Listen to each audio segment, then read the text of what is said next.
율법과 복음의 권위, 율법과 복음의 권위. 히브리서 2장 1절에서 4절에 보면은 율법과 복음에 대한 권위를 말씀하고 있습니다. 이걸 보면은 율법의 권위는 무엇이며 복음의 권위가 무엇인가 먼저 잘 알아야 되는 것이 뭐냐면 3개월 설교를 한다든지 아니면 우리가 예수님의 그 제자로서 성도들로서 일평생 성경을 읽는다든지 아니면 가르친다든지 신앙생활하는 자로서 율법과 복음의 차이를 그 기능을 그 기능 자체를 모르면 참 매우 어렵습니다. 율법이 무엇을 하는 것이며 어떤 기능을 하는가, 복음이 어떤 기능을 하는가, 그에 따라서 큰 차이를 알게 되고 또 그 기능을 알문을 통해서 우리는 하나님 말씀을 오해하지 않고 살 수가 있다는 겁니다. 그러니까 율법의 권위는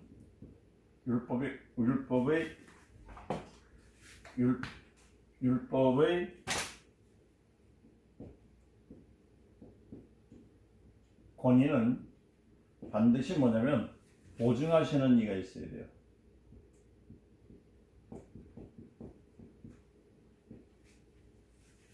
반드시 보증하는 거. 그 율법의 권위는 누가 보증하느냐면 하나님이 보증하신다는 겁니다. 하나님이 보증. 그 율법은 그냥 있는 것이 아니에요. 율법은 보증해 주지 아니하시면은 율법은 권위가 없습니다. 그냥 스스로 내가 율법이니까 권위 있다가 아니라 누가 권위를 주냐면 하나님께서 권위를 주신 거예요. 예를 들어서 우리 대한민국의 그 교통법규를 줄 때에 교통순경 있잖아요. 교통순경이 사람들의 신호를 위반했을 때에 그 신호 위반한 것을 그 증거를 잡아서 그러니까 딱지를 끊고 그것도 벌금을 매기는 행위는 그 경찰관 스스로가 자기가 권위가 있어서는 게 아니라 그 법이 권위가 있거든요. 그 법을 만들었던 그 교통법규였던 그 도로교통법을 만들었던 그 권위, 그러니까 교통부 장관의 권위를 통해서 이제 그 권위를 딱지를 띄게 하는 거예요. 그리고 그 위에서는 법령을 위하면 대한민국에서 대통령 법령에 의해서 이러이러한 법을 어긴 자는 벌칙금을 낸다라고 하는 거예요. 그러니까 아무리 법이 있다 할지라도 그 법의 권위를 준사는 그 일들을 준 이가 없으면은 그 권위가 없는 것처럼 하나님께서는 이 율법에다 권위를 주셨어요. 그래서 보증하는 거예요. 율법을 보증을 할 수 있는 그 보증하는 이가 있는데 하나님이세요.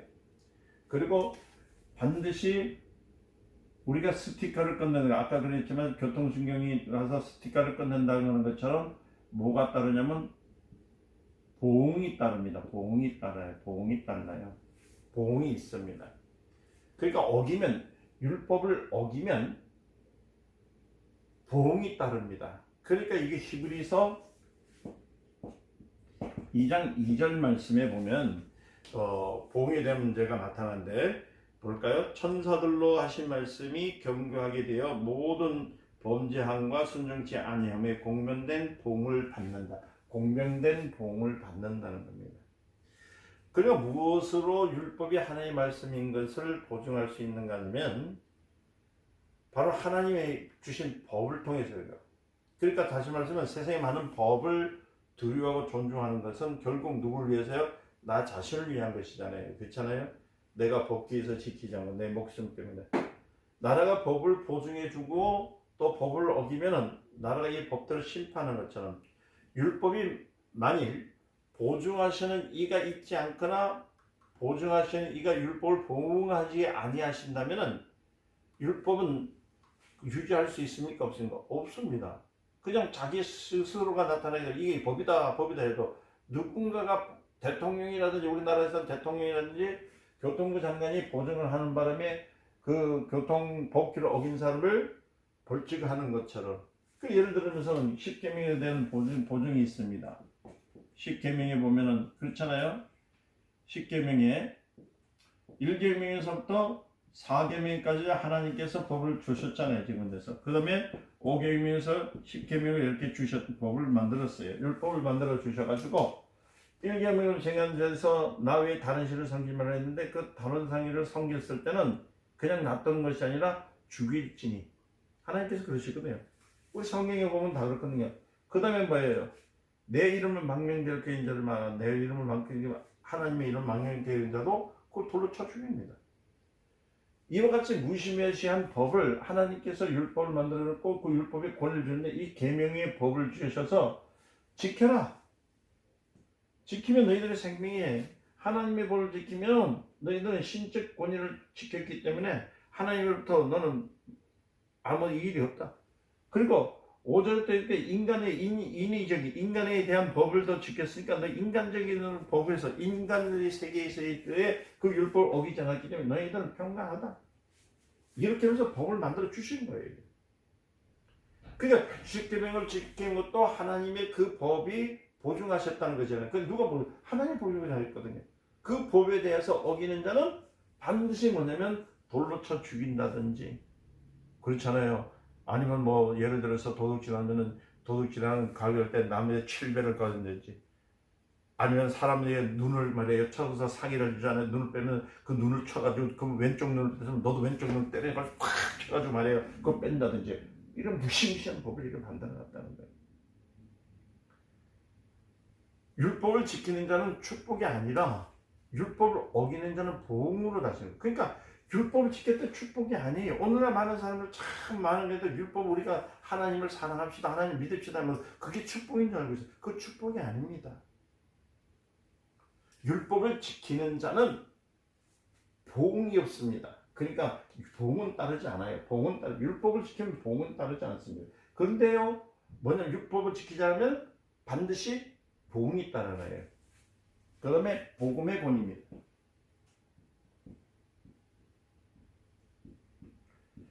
여기도 보면은 보증하시는 이가 있어요. 하나님께서 이제 예수 그리스도를 통해서 보증해 주셨잖아요. 여기서는 보증을 해 주셔야 하는데 또 그 다음에 여기서는 보응이 아니라 보상을 해줘요. 히브리서 2장 3절 말씀인가요? 보면은 자체에서 보면 그렇게 있어요. 봅시다. 들은 자들이 우리와 합증하니 하나님도 뭐예요? 표적들과 기사들과 여러 가지 능력과 및 자기에 따르는 것을 주신다.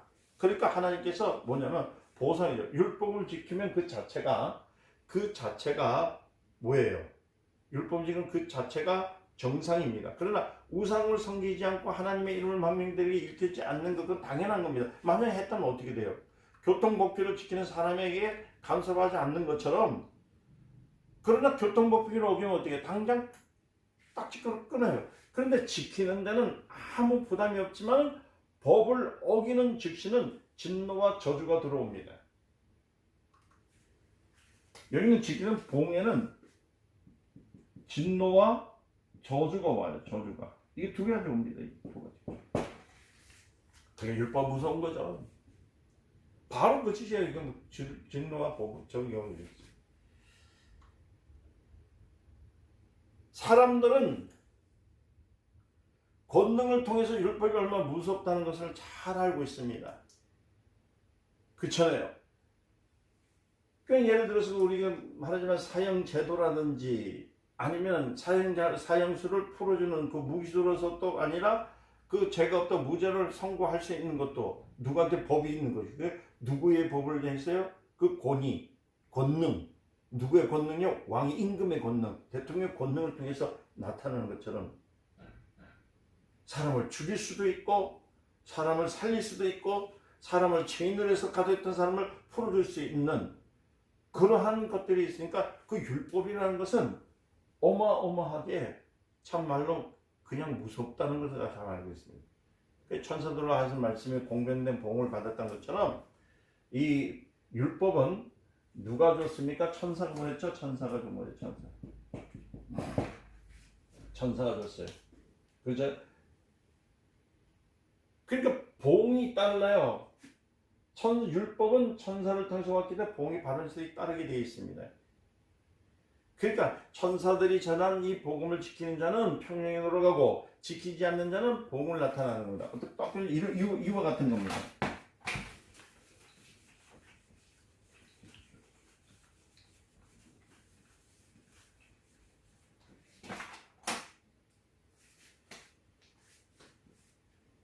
율법을 지키면, 그죠? 율법 누가 들어왔다고요? 천사가 들어가는 거잖아요. 이게 평행이에요. 평행이에요. 그 율법을 이렇게 지키면 이렇게 지키고 가잖아요. 이렇게 하면 아무 일이 없다는 거예요. 그냥 지키는 거예요. 그러니까 하나님의 계명을 지키든 뭐든 지키든 다들 지키면은 이 평행이죠.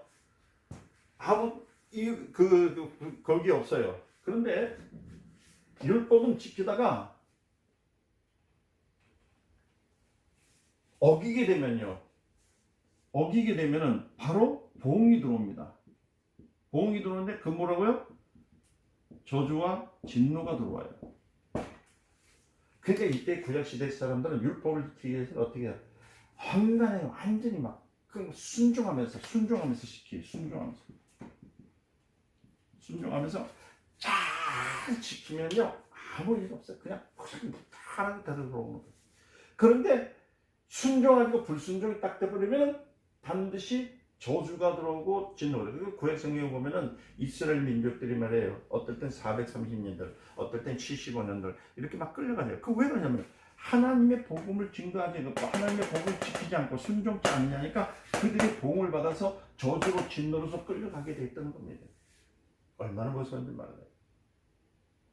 그래 이 법이라는 게 무섭습니다. 두렵습니다. 지키지 않아서 저주받을까봐 아주 그냥 이들은요 공포에 질려서 그대로 그 공포심과 두려움심을 가지고 막 그냥 열심히 순종하고 살았다며. 이스라엘 민족에 있어서 지키지 않는 자들이 보응을 받는 것이 성경에 얼마나 많이 기록되어 있는지 몰라요. 근데 그것이 그냥 나타나는 것이 아니라 현실로 나타난다는 사실을 왜 모르냐는 거예요. 오늘 많은 기독교인들이 착각하고 있는 것은 뭐냐면 내가 편안하게 있는 것이 하나님의 축복인 줄 알아요. 그러니까 마치 환난이나 오고 어려움이나 오고 예를 들어서 뭐 사업이나 부도 나오고 자식들이 막 잘 되지 아니하고 어려움 속에 있으면 그건 저주받은 것이고 우리에게는 무탈하고 오늘도 뭐 내가 또박또박 월급이나 나오고 정말 먹을 것뿐만 아니라 그 병든 것들이나 그런 것이 없이 잘 살면 그것이 복이라 생각하는데 그게 아니에요. 구약시대 사람들이 저주받을까봐 상당히 두려워하는 것 있잖아요. 두려워하는 것들이 오늘 현실에도 똑같습니다. 우리가 볼까요? 복음에도요 평행이 있습니다. 복음에는 그래 예수님을 믿는 것이죠. 그럴 때 기쁜 소식을 여기는 천사가 왔지만 우리 하나님의 아들이 갖고 왔습니다. 우리가 이거 배웠잖아요. 우리가 이거 순종하게 되잖아요.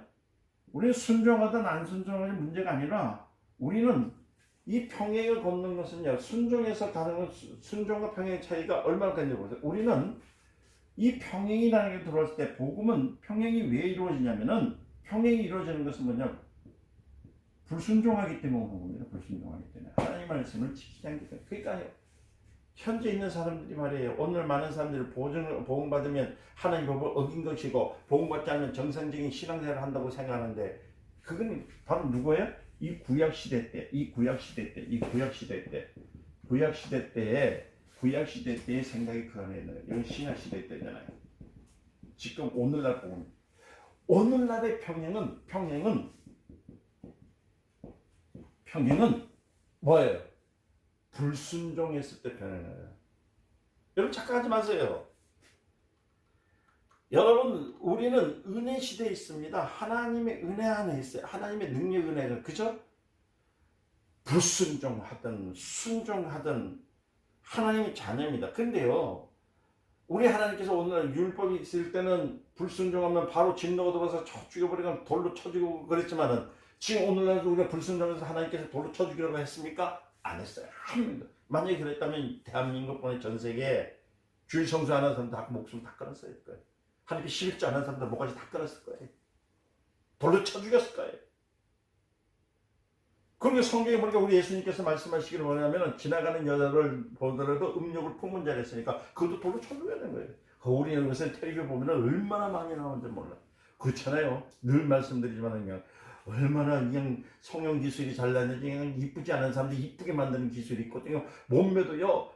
그냥 이렇게 그냥 꼬는 보리자루 같이 그렇지 않고요. 얼마나 나무턱을 갖다 놓은 것처럼 그냥 살록살록하게 얼마나 만들 수 있는데요. 그거 다 의학을 통해서 다 만들죠. 그럴 때마다 그냥 남자들은 그냥 그거 속도 모르고 그만 겉모습만 보고도 침을 대려. 그러면 대한민국에 있는 전부 기독교인들은 다 봅니다. 다 보고 하나님 말씀 들어본다.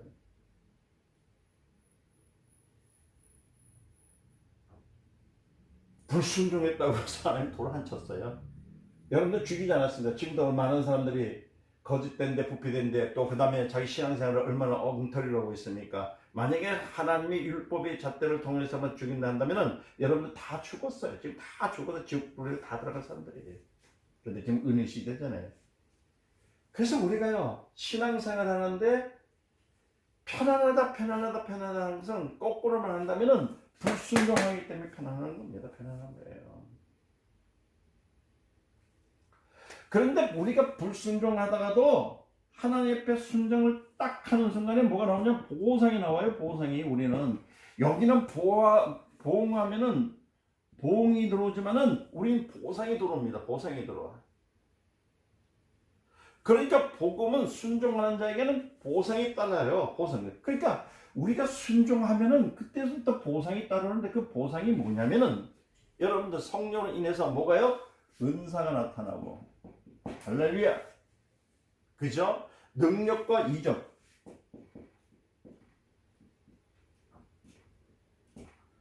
네, 좋아요.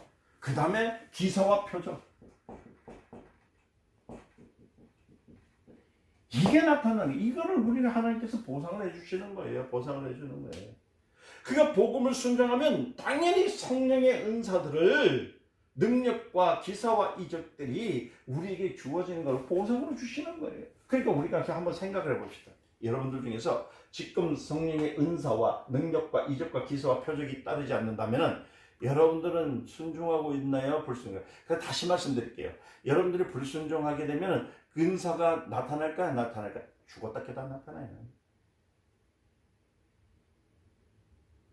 옛날에 어떤 분이 하나님 앞에 범죄를 했습니다. 저는 신학교 다닐 때, 신학대학 다닐 때 우리 교수님을 잘 만나서 그런지 아니면 뭐 운이 좋아하는 것보다는 하나님께서 잘 인도해 주셨는지 모르지만 그때에 회개의 경종이라는 책이 있었어요. 이거 소체자. 이 회개의 경종이라는 책과 또 그 다음에 뭐가 기억나면 목회자가 범죄하면 어떻게 될까? 어떻게 할까? 이 책. 요거. 그 다음에 또 하나는 뭐냐면 아직도 가야 할 길. 이 책이 지금 제가 공부했던 책들이거든요. 그 외에도 막 수십 권, 수백 권을 제가 읽어봤는데 여기서 뭐가 있었냐면 회개의 경종, 당연히 회개를 어떻게 하느냐, 끝까지 회개를 해야 된다는 것과 하나님 옆에 나갔을 때는 회개만이 하나님을 받을 수 있다는 것을 제가 이거 참 리포트도 썼지만 참 은혜를 많이 받았습니다. 또 하나는 뭐냐면 목회자가 범죄하면 어떻게 될까? 이 책이 참 읽어보면 여기에서 내용을 하나 얘기해 드릴게요. 그 다음에 아직도 가야 할 길이라는 책도 있었는데 이 책들이 다 중요한 것이 뭐냐면요. 하나님께서 쓰시는 사람들, 그러니까 범죄했던 사람들을 쓰시는 방향을 어떻게 방을 쓰시는가. 우리 목회자들도 많이 범죄를 하잖아요. 그리고 많은 신앙인들은 범죄를 하잖아요. 그렇잖아요. 우리 알게 모르게 우리가 율법적인 법들에 대해서 지키지 않는 죄들도 많이 있습니다. 그리고 우리뿐만 아니라 우리가 또 품행에 대한 죄 있잖아요.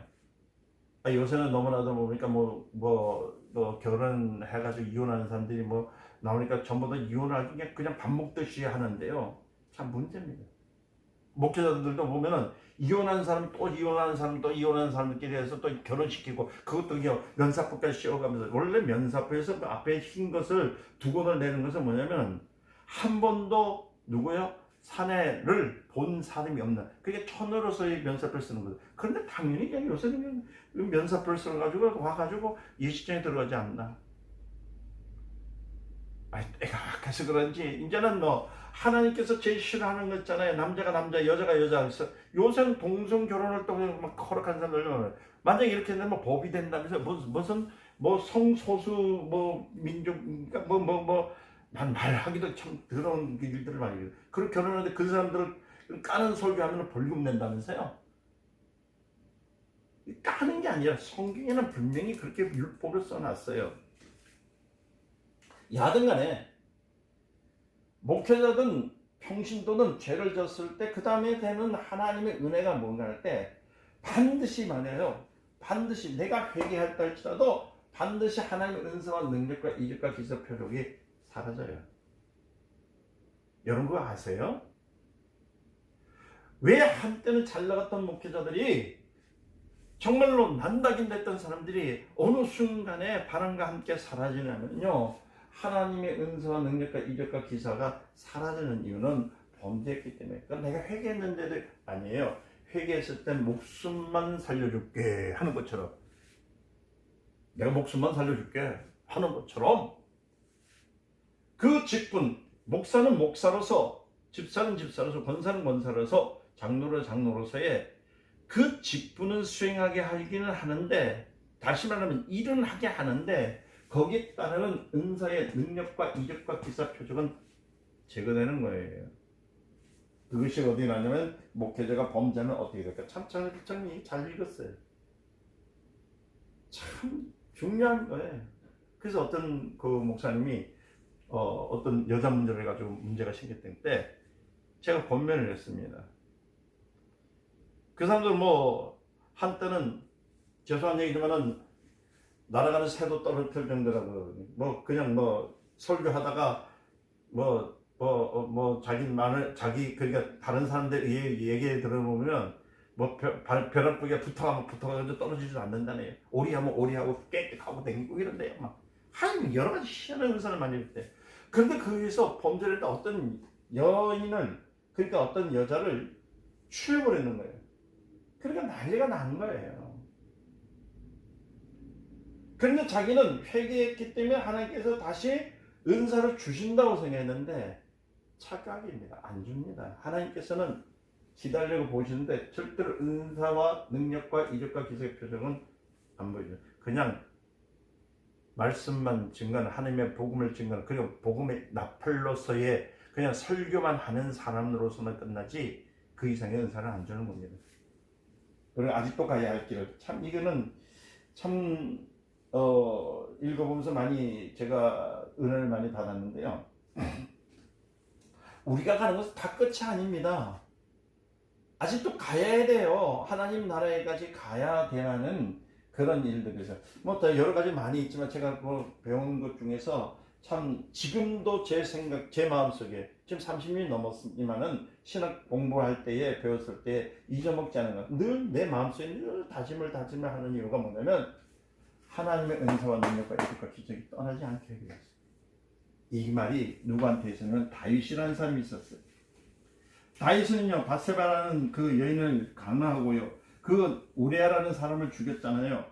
그랬을 때 저번에 말씀드렸지만 왕은 그런 것들을 해도 괜찮다고 하나님이 허락했지만은 하나님 앞에 회개했을 때 하나님 앞에 범죄한 것이 두려웠기 때문에 그가 기도했던 것은 뭐냐면 그 아이를 살려주세요, 내 죄를 용서해주세요 하진 않습니다.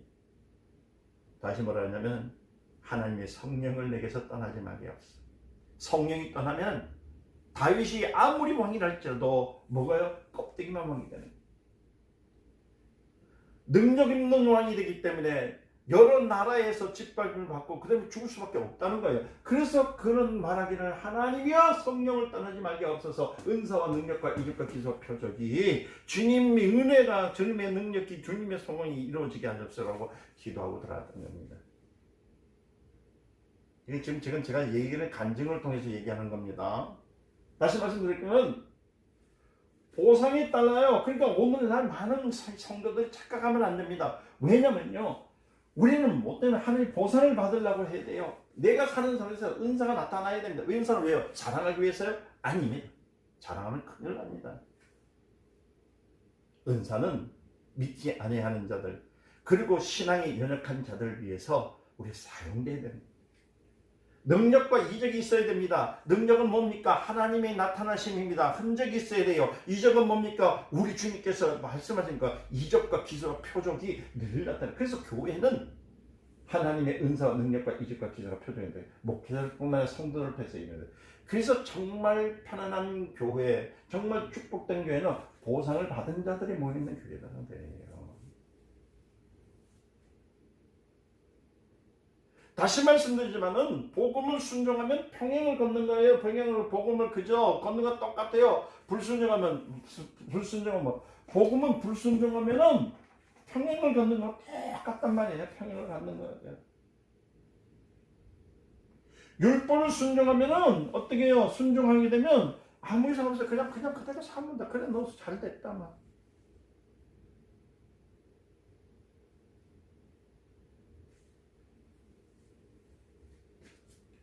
계시록 2장 1절에서부터 7절 말씀을 한번 보면은 이런 말씀이 있습니다.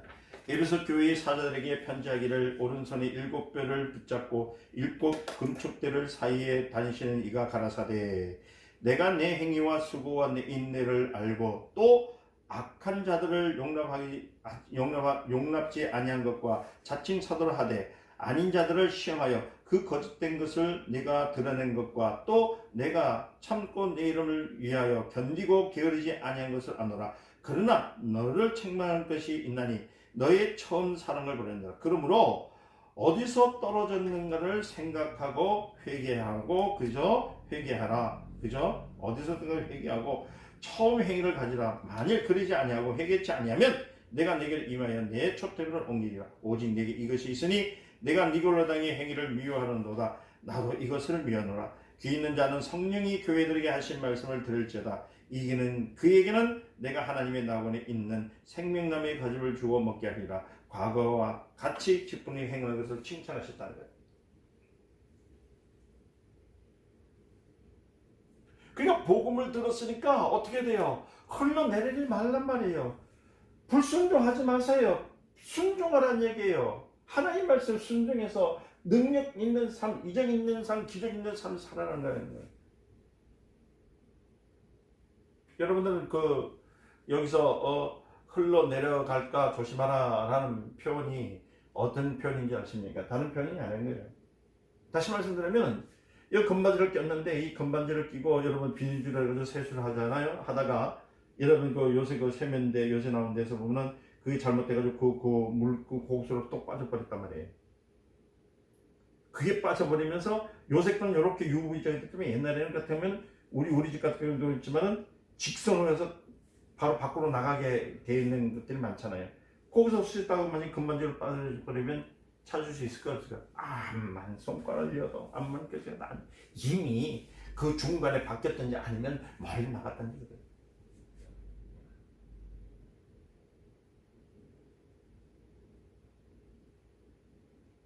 그쵸?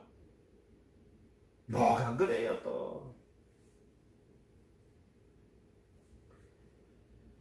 다시 말씀드릴게요. 여러분들이 금반지를 끼고 내가 이 말을 좀 왜 이렇게 얘기하냐면은 오해하지 말라는 얘기예요. 비누 추정해가지고 세수대에 문질러가지고 했는데 세수대에 빠진 것은 찾을 수 있었어요. 찾을 수 있어요. 근데 세수대에 빠진 게 아니고 어디요? 하수구에 빠진 건 못 찾아요. 그러나 하수구에서 찾아내는 방법이 있죠. 이제 어떻게 찾아요? 다 구멍을 파버리면 돼요. 구멍을 다 파면 돼요. 그죠? 그럼 찾을 수 있어요. 근데 여기서 흘러나가는 거, 그러니까 흘러간다는 말 있죠. 그죠? 이 말이요. 흘러간다는 말, 이 말은 뭐냐면,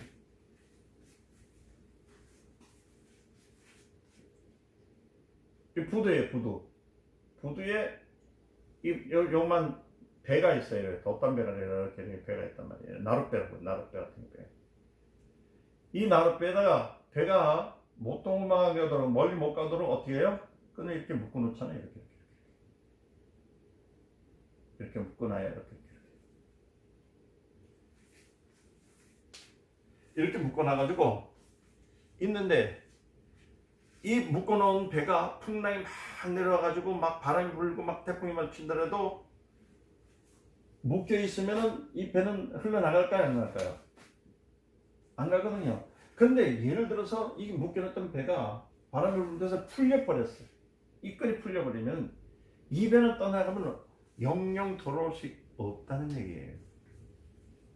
그러니까 여기서 흘러 내려간다는 것은 부두에 묶어놓은 배가, 놓은 배가 풍랑이 흘러 떠내려가 바다로 가버리면 영영이 찾을 수 없다는 겁니다. 그러니까 이거를요 잘 안 따라가기 위해서 꽁꽁꽁꽁 묶어놓고 어떻게 해요? 여기다가 또 닷을 내놓고 그 다음에요 이거 못 도망가도록 또 다른 조치를 해가지고 묶어놓으라는 거예요. 그러니까 이 말은 뭐냐면 회개는 뭐냐? 회개는 불순종하지 않고 순종하라는 얘기거든요. 그러니까 말을 하나님의 말씀을 망각하면 어디서부터 떨어졌는지 찾지도 못하고 콩 화를 면하지 못할 때가 있는데 하나님의 말씀을 순종해서 화를 면하라는 얘기예요. 그래서 에베소서 교회가 처음 사랑이 잃어버렸다 했다. 어디서부터 그것이 떨어졌는가 다시 해결하셨잖아요. 그러니까 구약에는 회개할 거리가 없어요. 바로 진노가 들어오지만 우리는 복음에는 뭐고요? 바로 회개가 있어요. 회개하고 순종하면 뭐라고요? 회개하고 순종하면 바로 보상인 거예요. 그러니까 회개하고 순종하면 보상이 온다. 성령의 역사가 나타난다. 아멘. 이해되셨어요? 오늘 계시록 2장 1절에서 7절 말씀하신 것처럼 뭐래요? 과거에는 내가 내 직분에 잘 순종했지만은 그죠? 칭찬해서 그러나 처음 사랑 어디서 떨어졌느냐? 불순종했다는 것은 처음 사랑을 잃어버렸다는 얘기거든요. 우리 신앙생활 하면서 처음에는 하나님의 은혜가 있을 때 얼마나 기뻤어요. 즐겁잖아요. 그때마다 감사합니다. 눈물 콧물 흘리고. 근데 1년, 2년, 3년 지나다 보면 그냥 뜬금없이 그냥 왔다 갔다 하는 사람들처럼 그렇게 신앙생활 하다 보면 하나님의 그 은혜가 언제 잊어버렸는지 몰라요.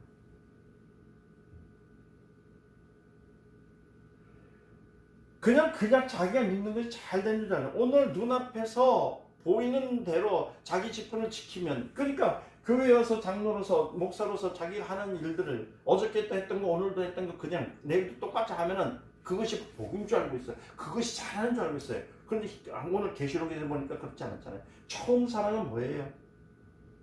하나님의 말씀에 순종하는 거거든요. 처음 사랑.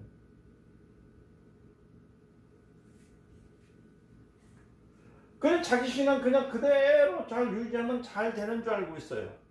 그럼 굉장히 잘한다고 생각합니다. 그러나 하나님은 이러한 사람들에게 구하는 것은 뭐냐면 처음 사랑을 잃어버린 것을 회복하라.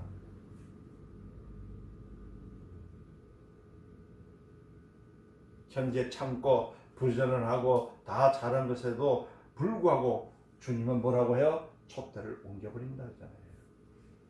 그리고 현대에서 은혜 시대, 복음 시대에서 우리는 복음의 은혜를 하지만 그 평행으로 가는 것이 그대들에게 얼마나 무서운 일인지를 깨달아보라는 겁니다. 법규를 어기면 당장 잡아가잖아요. 그죠? 구약에서는 저주를 받지 않는 것이 율법에 순종하는 것이잖아요. 구약에서 저주받는 원인이 뭐예요? 불순종이라 했잖아요.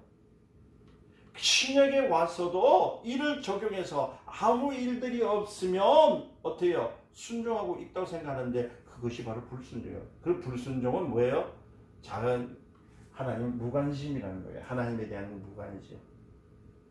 그래서 이 불순종하는 사람은 그냥 회개하지 않냐고 그냥 쭉 평행에 가면은 좋다고 내려요.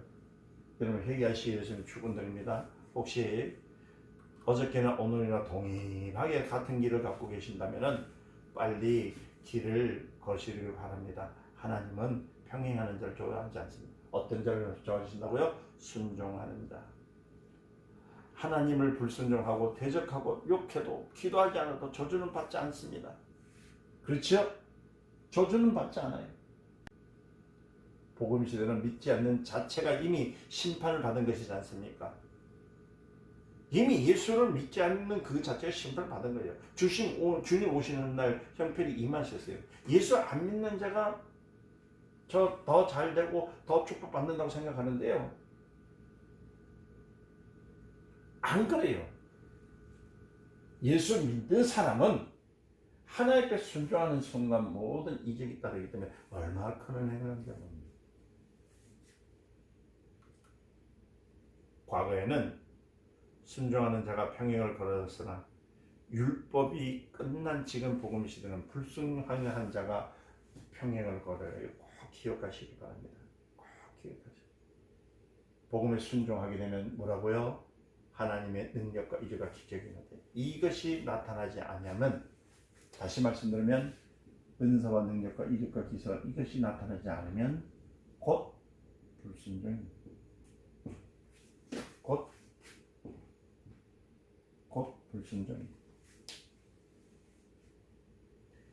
율법 시대와 복음 시대에 대해서 착각하지 마시기 바랍니다.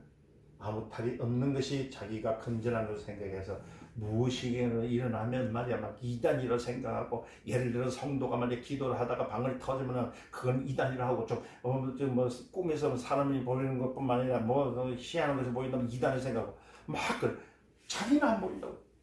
그것이 곧 뭐예요? 잘못된 거예요. 자기는 평정하고 왜 저 사람은 말이야 보는 것마다 맨날 뭐가 보인다고 뭐가 나타났다고 하느냐. 그래서 거꾸로 생각해 보세요. 그거는 내가 하나님 말씀에 불순종했다는 얘기잖아요. 건전한 신앙 많이 얘기하잖아요. 그래서 뭐 교회 와서 그냥 정한 시간에 예배 드리고 정한 날에 와서 고개 내밀고 정한 예물 드리면 된다.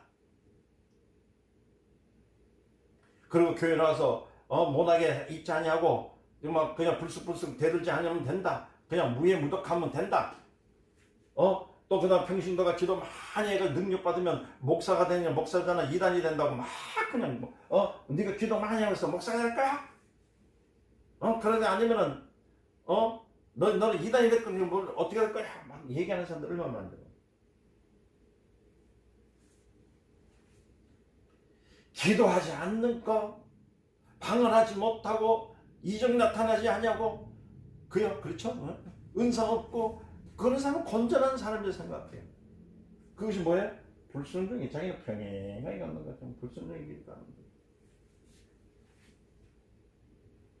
그게 자극이 없는 상태.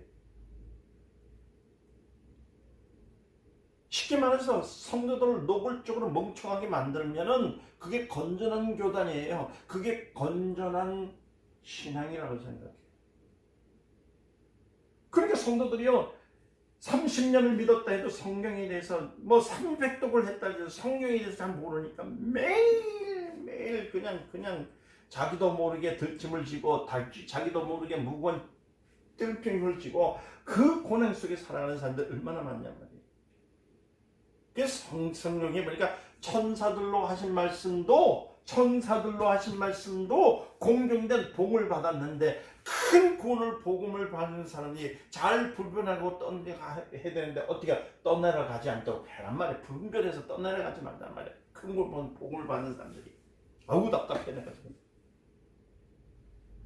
옛날에는 불순종 시 복음을 받았지만 오늘날에는 불순종은 뭐라고요? 평행을 가는 겁니다.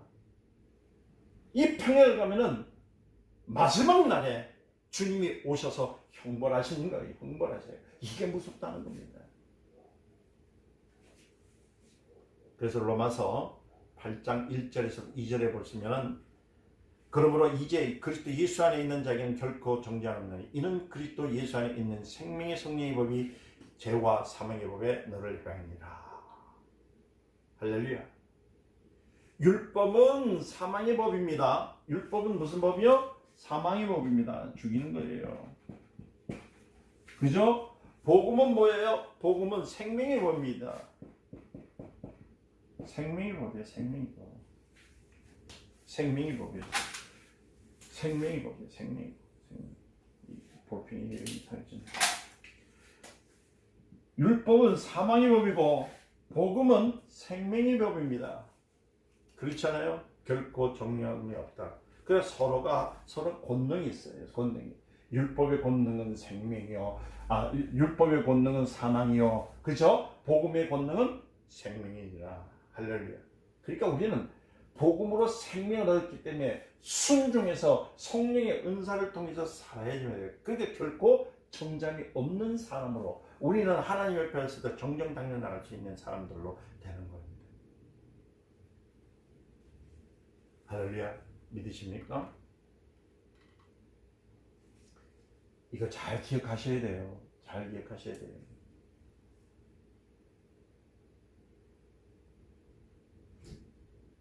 목회자는 스스로 아무것도 없기에 저주받고 있다는 사실을 왜 모르고 있는지, 목회자들이요 자기가 가는 데도 그냥 평행으로 이렇게 가면 되는지, 이것을 또 성도들에게 가르쳐서 이 불순종의 죄가 얼마나 큰지를 가르쳐주지 않는 게 얼마나 많은지,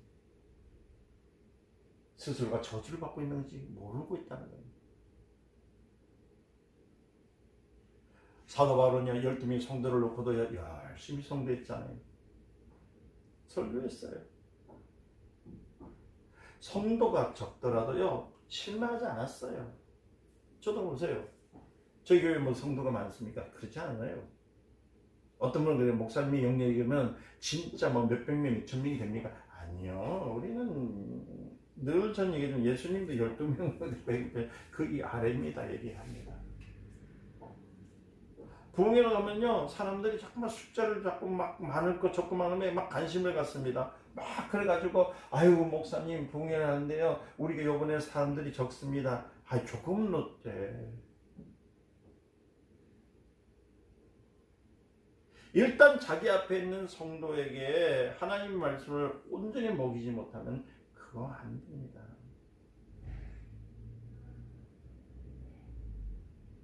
제가 뭐 인기가 있든 없든 저는 별로 인기가 없어요. 인기가 없어. 그렇지만은요 나에게 붙여준 하나님의 백성들에게는요 하나님의 자녀에게 분명히 하나님 말씀을 먹입니다.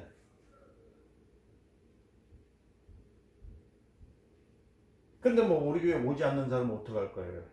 그렇잖아요. 또 오늘 제가 열심히 여러분들 가르쳐 드리지만은 안 듣는 사람은 어떡할 거예요? 그건 뭐 어쩔 수 없어요. 그 도리가 없어요. 자기가 해야 돼. 순종의 도리를 모르는데 어떡합니까? 율법의 권위는 보응하시는 이가 권위를 지키고 복음의 권위는 보응하시는 이가 권위를 지키시는 것처럼 복음의 권위를 가지고 증거했을 때에 그 복음의 권위를 인정하는 순간 성령의 은사가 나타나기 시작하는 거예요. 오늘날 율법과 복음 시대를 잘 판단하지 못하고 착각하는 사람 얼마나 많은지 몰라요. 복음 시대의 평행을 하나님의 순종이라고 착각하면은 큰일 납니다. 복음을 등한시 여기지 말라, 큰 구원을 등한시 여기지 말라 하신 말씀처럼 우리는 복음의 순종을 통해 성령의 삶을 사시기 위해서 축원드립니다. 다시 한번 강조하지만은 여러분들이 능력이 없고 참으로 은혜 가운데 거하지 못한 이유는 성령이 함께 하시지 않기 때문이에요. 그러니까 매일 가정의 어려움들 보면 여러분들 능력만 있어 보세요. 여러분들의 문제가 뭘 있다는 게 해결 안 되겠습니까? 그죠? 성령을 통해서 기소와 표적이 나타나는 것처럼 늘 표적이 나타나고 이적이 나타나고 교회도 마찬가지입니다. 어떤 분들은 교회가 지금 말이에요 코로나19로 인해 가지고 뭐 교회가 뭐 물질이 어렵다니 뭐 헌금이 없어가지고 교회가 지금 문 닫게 되었다니 막 그 씨알까지 소리는 얼마나 많았냐. 그 돈을 채워주면 뭐 할 거예요. 그래서 헌금에 나와가지고 물론 그러면 비투성이는 안 하니까 좋긴 좋겠지만은 그럼 뭐 맨날 그 길로 맨날 돌아다닐 거 아니에요. 한번 빚진 건 계속 빚지게 되잖아요. 그럼 빚만 생각하고, 그러니까 조금 또 어느 정도 나오면은 그 감사할 줄 알아야 되는데 그러지 못하는 이유가 뭘까요? 목표가 다르기 때문에 그래요. 걱정하지 마세요. 성령 충만을 얻으세요. 이적이 나타나요. 이적을 들고 오는 사람이 옵니다. 이적이 나타나서 기적을 갖고 오는 사람들이 있다는 거예요. 순종하시길 예수님을 축원드립니다. 자, 성경은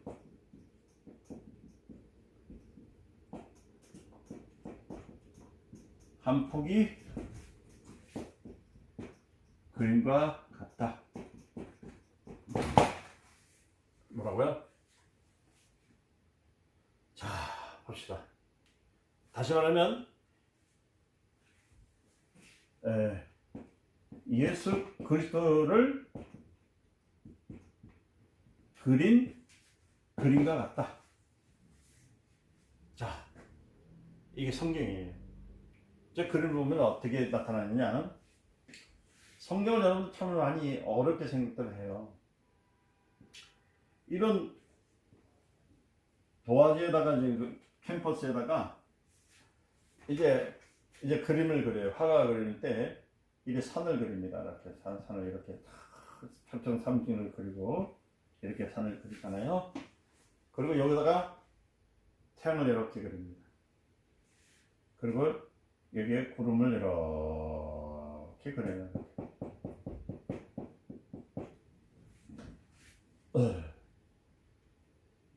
이렇게. 여기다가 폭포를 이렇게 그려요. 그리고 여기다 나무를 이렇게 그립니다. 그렇죠? 그리고 여기다 집을 그려요. 이렇게 집을 그리고, 그죠? 여기다 밭을 그려요. 이렇게. 여기에 사람이 이렇게 글이 있는 거예요. 여기 한 사람을 이렇게 그려놔요. 이 그림을 이렇게 그려놓은 것처럼 한 포기에 그냥 신구약 성경은 한 포기에 그림을 그려놓은, 그러니까 그리는데 여러 가지로 분산해서 이렇게 그려놓은 것 같아요. 이렇게 그려놓은 거. 이렇게. 그러니까 해, 산, 나무, 집, 사람 막 이렇게 쪼개낸 것처럼 그려요. 근데 어느 책을 보면 성경을 이해하기 위해서 해만 자꾸만 얘기하는 사람들이 있어요. 해만 얘기하는 사람 이렇게 분산하는 것 같거든요. 이렇게 분산하는 것처럼 이렇게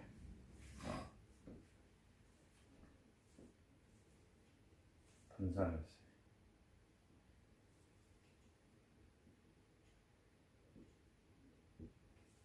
그러는 그 어떤 책을 보면은 그렇거든요. 얘기를 해보면은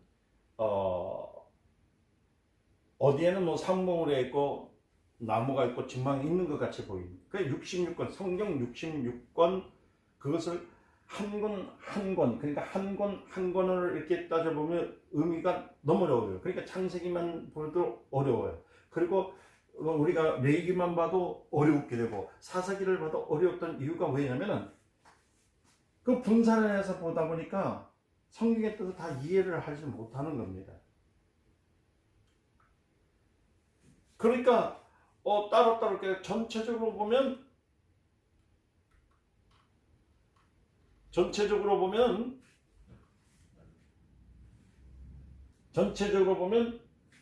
이 폭포 앞에 이렇게 폭포 앞에 사람이 그쵸? 서 있는 것과 똑같단 말이에요. 지금 전체를 보면 그 전체를 봤을 때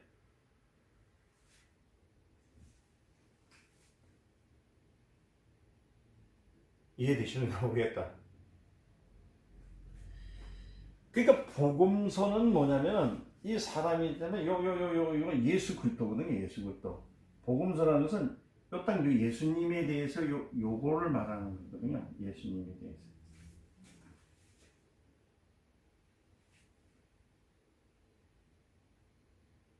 그 외 모든 성경은, 그러니까 성경 전체는 우리가 사진을 찍는다든지 그림 그릴 때는 이 산이나 나무나 어떤 것을 강조해서 그리는 것보다 어떤 누구요? 그 앞에 나있던 클로즈업 했던 사람을 나타내듯이 바로 복음서는 예수 그리스도를 클로즈업하고 그 위에는 전부가 뭐냐면요, 성경의 배경이에요. 배경. 그러니까 우리가 성경을 조립해 보면, 이렇게 성경을 보면 창세기서부터 출애굽기, 레위기, 민수기에서 쫙 온 것은 뭐냐면 말 그대로 배경 앞에 서신 예수 그리스도, 그죠? 그분께서 서 계셨구나라고 깨달으면은 이 성경은 전체로 다 이해가 될 수가 있다는 겁니다. 무슨 말인지 이해되셨나요?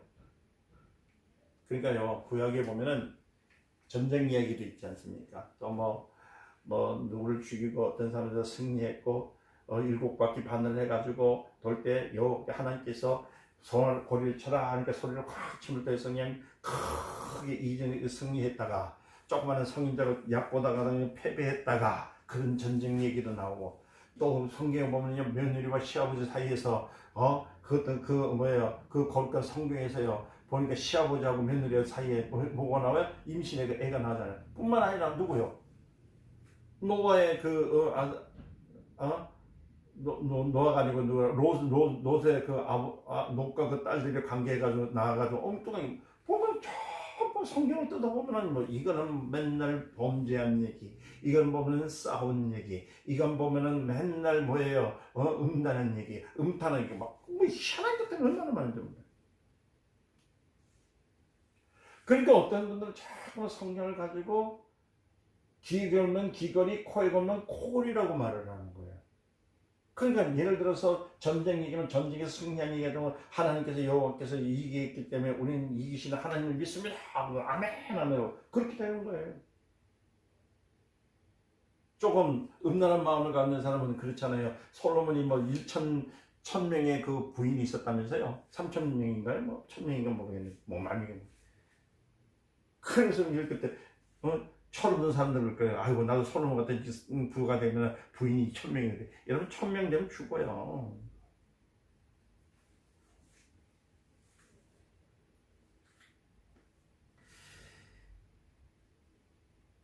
키포인트인 예수 그리스도가 키포인트입니다. 이분을 설명하기 위해서, 이분을 설명하기 위해서 이분이 서 있는 곳에 해도 있었고, 그때 구름도 있었고, 그 산에 있었고, 거기는 그때는 나무도 있었고, 폭포도 있었고, 집이 있었다라고 설명한 것 뿐이지, 성경 전체는 예수 그리스도입니다.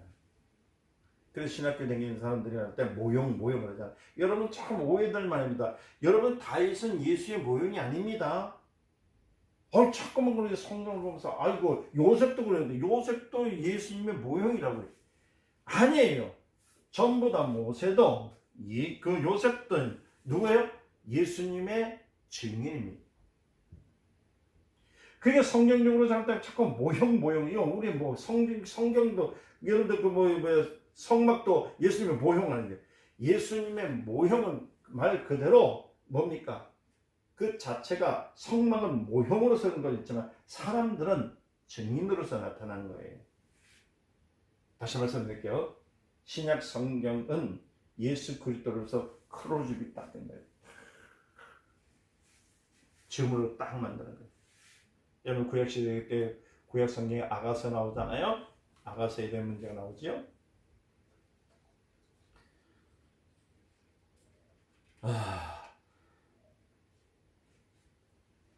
그거 보면은 전부 다 보면은 연애하는 얘기로 우리가 보이지 않습니까? 그렇잖아요.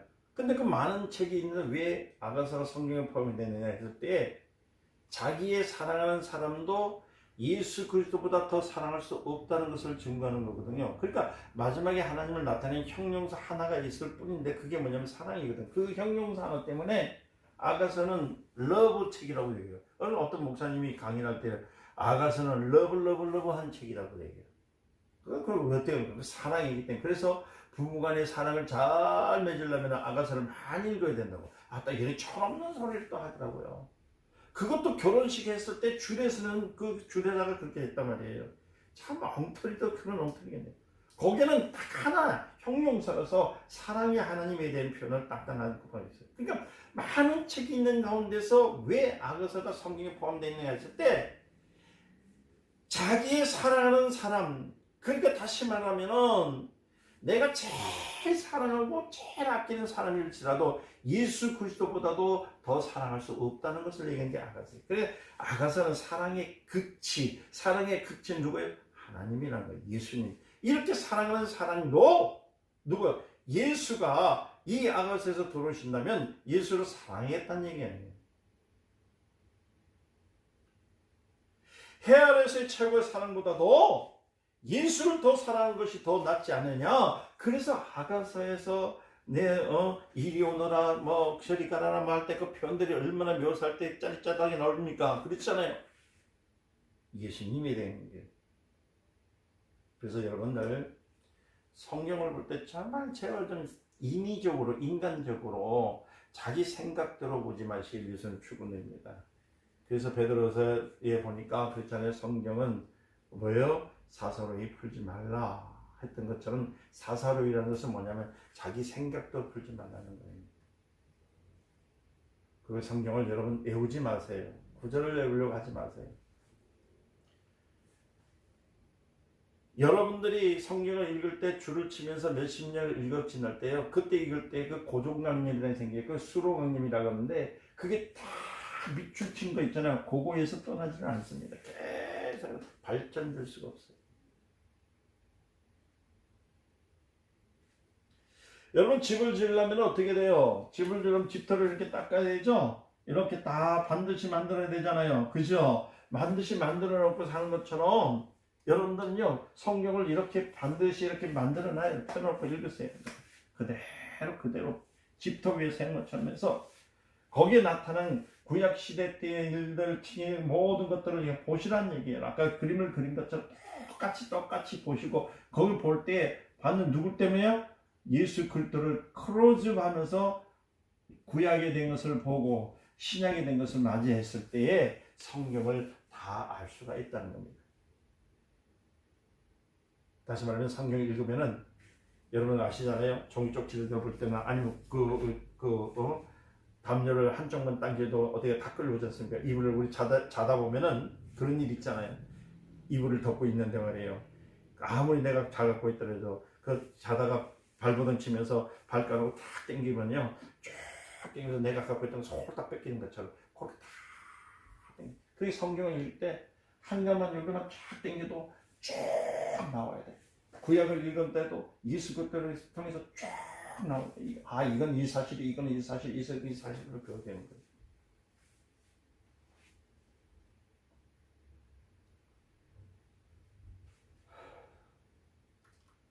어떤 사람은 성경을 연구하는데 성경에 나타나는 왕들만 연구하다가 아직까지 연구하지 못하고 죽었다는 얘기도 있습니다.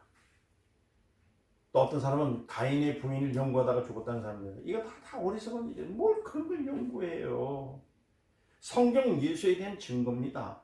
요한복음 볼까요? 요한복음 5장 39절.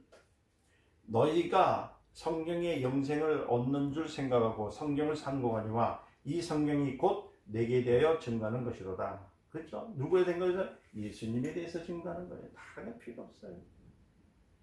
요한복음 21장 25절에 예수의 행하신 일이 이외로 많으니 만일 낱낱이 기록된다면 이 세상이라도 이 기록된 책을 두기에 부족하니라. 그렇잖아요.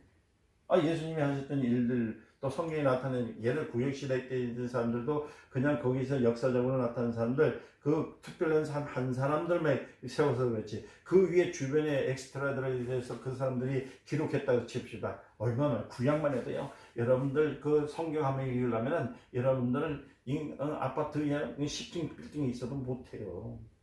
신약시대 때를 볼까요?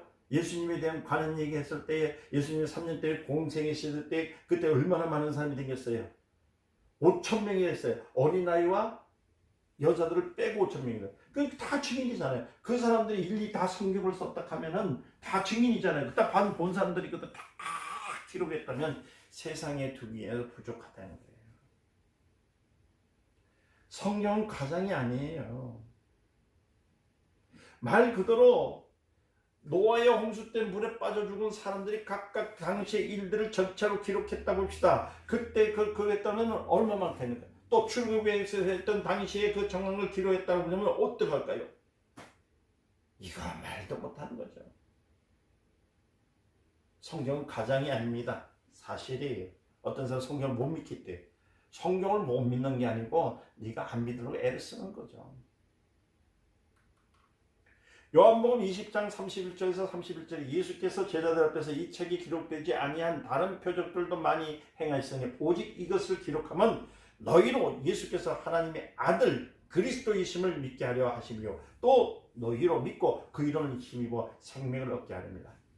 생명은 예수를 통해서 생명을 얻고 예수 통해 나간다.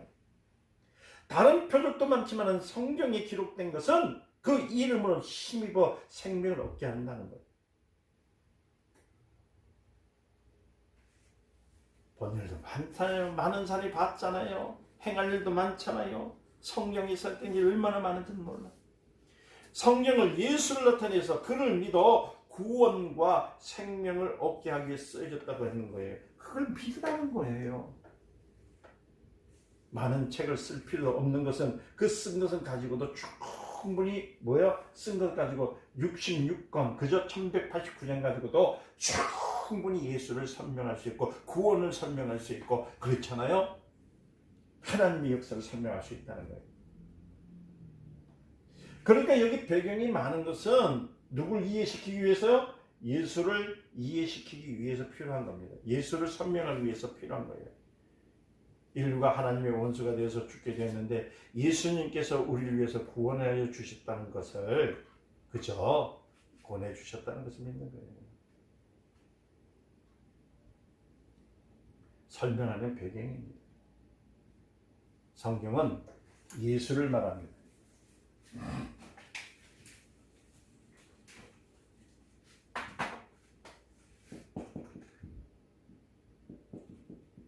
성경은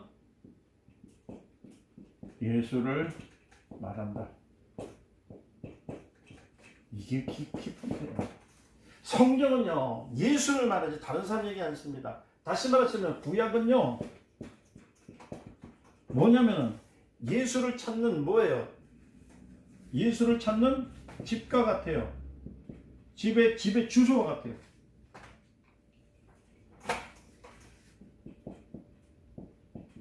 주소와 같다. 그러니까 약도와 같아. 약도가 같고 전화번호와 같아.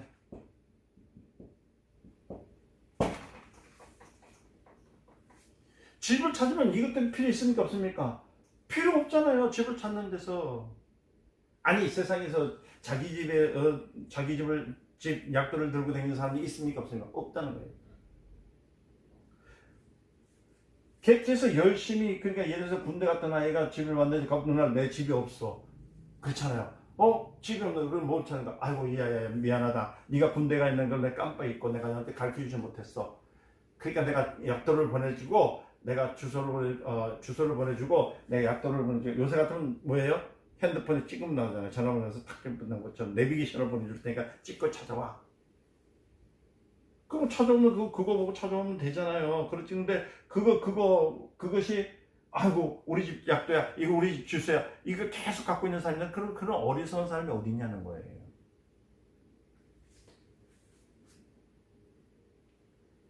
집을 한번 찾았으면 전화번호를 통해서도 찾았으면 그건 끝이에요. 이제 내 집은 내가 그냥 없어도 찾아갈 수 있잖아요. 신약은 집과 같아요. 뭐가 같다고요? 집과 같다는 거예요. 누굴 모시는? 예수를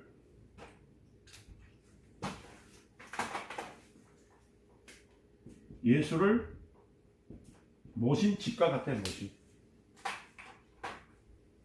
그러니까 신약 성경을 보면은 처음부터 예수를 알 수가 있습니다. 신약 성경을 읽으면은. 근데 여러분 구약 성경을 보면 어떻게 돼요? 보면 희미하지 않습니까? 그러니까 희미하게 이게 뭐지 알 수가 없어요. 그죠? 그죠? 그래서 이스라엘 백성이 홍해를 건넌 것도 침례가 고린도전서 10장 1절 때 2절에 나타나는 말씀을 보면 나오잖아요. 그러니까 그때 홍해를 어떻게 건넜을 때 할 때는 그 사람들 어떻게 하냔 말이에요. 고린도전서 10장 1절 2절 볼까요? 형제다 너희가 알지 못하기를 내가 원치 않으니 우리 조상들이 다 구름 아래 있고 바다 가운데에 지나며 모세에게 속하여 다 구름과 바다의 침례를 받았고 그렇잖아요. 노아 홍수도요. 물은 뭐예요? 그것은 구원의 표잖아요. 베드로전서 3장 19절에서 21절에 노아 홍수에 대한 그 물은 구원에 대한 표입니다. 그 뭐 엉뚱한 소리가 노아 홍수가 뭐냐고 보는데 볼까요? 베드로전서 3장 19절 21절 저가 또한 영으로 옥에 있는 영들에게 전파하시니라. 그들은 전에 노아의 날 방주 예비한 동안 하나님이 오래 참고 계실 때에 순종치 아니하셨던 자들이라. 방주에서 물로 말미암아 구원을 얻은 자가 몇 명일 뿐이니 겨우 8명이다. 물은 예수 그리스도의 부활하심으로 말미암아 이제 너희를 구원한 편이 곧 침례라. 육체에 더러운 것을 제하여 버림이 아니요 오직 선한 양심이 하나님을 향하여 찾아가느니라. 노아 홍수는 뭐라고요? 구원의 표정이에요. 그러니까 노아 홍수는 예수 이름으로 침례 받는 예표라는 거예요. 그러니까 약도 낮춰서 내비게이션은 그 하나의 뭐냐면 비유지 실상은 아닙니다. 그러니까 구약은 비유입니다. 율법입니다. 율법은 비유입니다. 그러니까 구약의 성경도 나타나는 건 어떻게 해요? 주님께서 나타날 때 그 다 비유거든요. 다 비유예요. 예수님께서 했잖아요. 이 성전을 헐라. 예수께서 사흘 후에 세우시라는 그 성전은 바로 누구예요? 자신을 얘기하는 거예요. 이미 그거는 비유예요. 성전은 예수님이거든요. 이미 실상을 찾았으므로 비유가 필요 있습니까? 없어요? 없습니다. 비유는 설명하기, 그 설명을 알기 쉽게 하기 위해서 사용하는 것 뿐입니다. 이미 예수를 아는데 비유가 필요합니까? 필요 없다는 겁니다. 이미 예수를 발견했다면 구약을 뒤집거릴 필요가 없어요.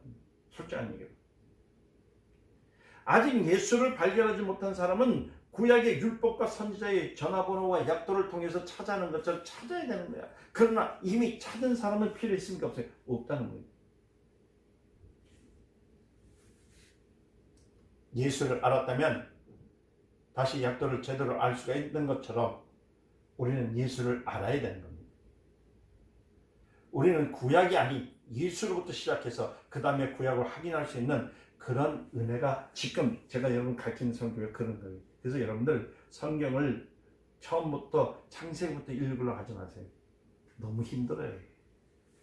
구약부터 읽으려니까 구약 50절 창세기만 읽으려고 해가 넘어가요. 자, 순 넘어갑니다. 아니요. 먼저 사복음서를 많이 읽으세요. 제가 그래서 사복음서 많이 읽으세요. 많이 읽으세요. 거기 있는 거예요. 왜? 실상을 읽고 그 실상이 어떻게 왔는가를 조명을 하기 위해서 보는 것이 구약 성경이 되어야 되는 거예요. 그림자를 통해서 보는 거죠.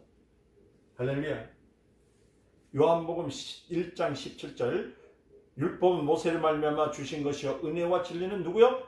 예수 그리스도로 온 것입니다. 할렐루야. 히브리서 8장 13절처럼 율법은 변했어요. 변했습니다. 새 언약이라 말씀하시며 첫 것은 낡아진 게 하신 것이니 낡아지고 새한 것은 없어져 가느니라. 첫 것은 낡아지고 새해져 갔죠? 그러나 진리는 영원히 변하지 않는 거예요. 할렐루야. 갈라디아서 3장 19절 그런즉 율법은 무엇이냐? 범법을 인하여 더할 것이다. 천사들로 말미암아 중보의 손을 빌어 베푸신 것인데 약속하신 자손이 오신 것이라. 누구 약속하신 그 자손이 누굽니까? 예수 그리스도잖아요. 율법은 약속하신 자손이 오기까지 할렐루야. 히브리서 9장 8절에서부터 10절에 성령이 이루어서 보이신 것은 첫 장막이 서 있을 동안 성소에 들어가기는 길이 아직 나타나지 않을 것이라. 이 장막은 현대까지의 비유니 이에 의지하여 드리는 예물과 제사가 섬기는 자로 그 양심상으로 온전하게 할 수가 없나니 이런 것을 먹고 마시는 것과 여러 가지 씻는 것과 함께 뭐예요? 육체의 예법만 되어 개혁할 때까지만 개혁될 때까지만 맡겨놓은 것이 율법인 거예요. 장막은 현재까지 비유한 거예요. 그래서 히브리서 8장 13절에 새 언약이라 말씀하심에 첫 것은 낡아진 것이니 낡아지고 새한 것은 없어질 것이다. 그러니까 율법에 예만 되어 개혁이 할 때까지 남겨둔 것. 다시 말씀드립니다.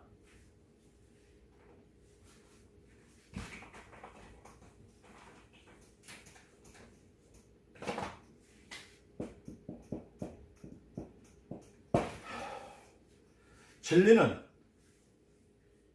예수 그리스도를 뭐야? 남겨둘 때까지. 그러니까 진리는 예수 그리스도를 두고 하는 거예요.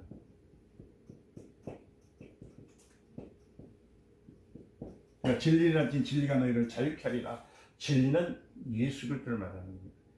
그 구약에 너무 집착하지 마시길 바랍니다. 예수에 대해서 과거에 이렇게 증거했구나. 그 확인하는 하나의 방법에 불과한 거예요. 그 구약은.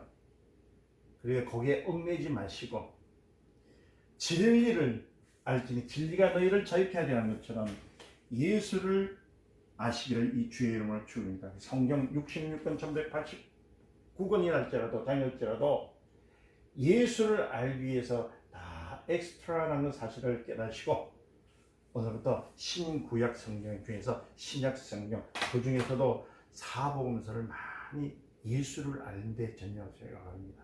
그래서 오늘부터 주목을 탁 주고 여러분 난 예수만 압니다. 난 예수만 알고 깨닫기를 할렐루야. 그래서 여러분들 항상 주님 앞에 설 때마다 하나님의 말씀을 대할 때 진리를 깨달을 수 있도록 영감을 주옵소서. 진리를 깨달을 수 있도록 영감을 주옵소서. 여러분들 고백을 해야 돼요.